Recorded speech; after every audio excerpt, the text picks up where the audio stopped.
وہ جہاں کھڑا تھا وہیں کھڑا رہا۔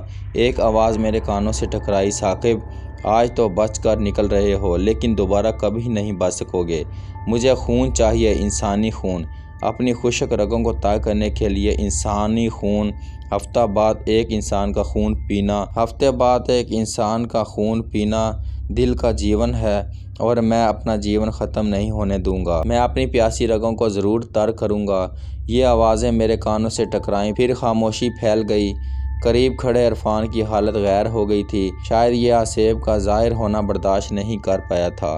میں نے اسے جھنجھوڑتے ہوئے اسے ہوش میں لانے کی کوشش کرنے لگا، لیکن اس کی نظریں جیسے پھٹ گئی تھیں، جسم جیسے بے جان ہو گیا تھا۔ نہ سانس لیا، اس جلتی آگ کو گھورتا رہا۔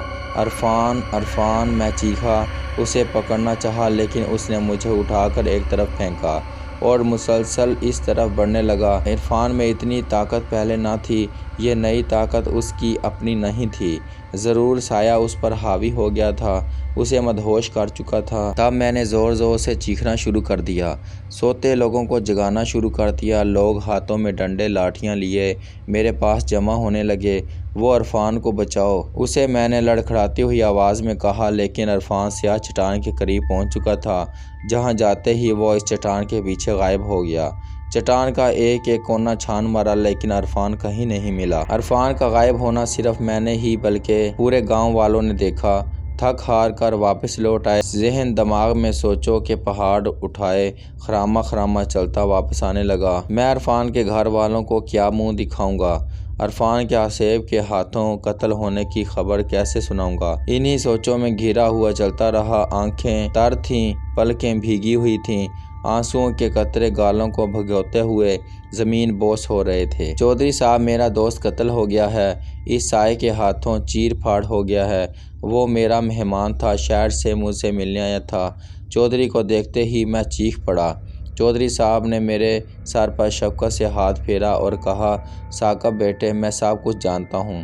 دوسرے لوگوں کی طرح تیرا دوست بھی اس کفن پوش کے ہاتھوں مارا گیا ہے، لیکن اب جان گیا ہوں کہ انسانی زندگیوں سے کھیلنے والا کوئی درندہ انسان نہیں ہے، آصف ہے۔ جس طرح اس نے یہاں دہشت پھیلا رکھی ہے، صبح ویسا ہی اس کا حال کریں گے۔ عامل بابا کی خدمات حاصل کریں گے، اس کا ہمیشہ ہمیشہ کے لیے خاتمہ کریں گے۔ لیکن چودھری صاحب کی باتیں میرے اندر حوصلہ نہ پیدا کر سکیں، میرے بہتے آنسوؤں کو خشک نہ کر سکیں۔ رات بیت گئی، صبح سویرے ہی میں نے اپنے دوست کو دوبارہ تلاش کرنے کی غرض سے کالی چٹان پر جا پہنچا۔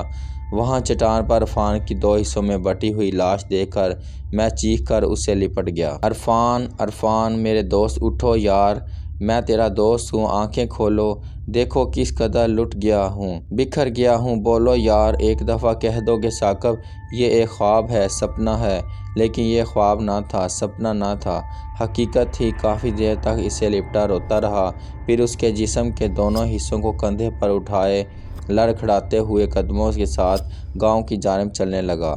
جو بھی میرے کندھے پر عرفان کی لاش کو دیکھتا اس پر رقت طاری ہو جاتی۔ چلتے چلتے میں چودھری حشمت اللہ کے ڈیرے پر جا کر عرفان کی لاش رکھ دیا اور چیخا، چودھری صاحب، میں اس کے ماں باپ کو کیا جواب دوں گا؟ کیسے ان کی لاش ان تک پہنچاؤں گا؟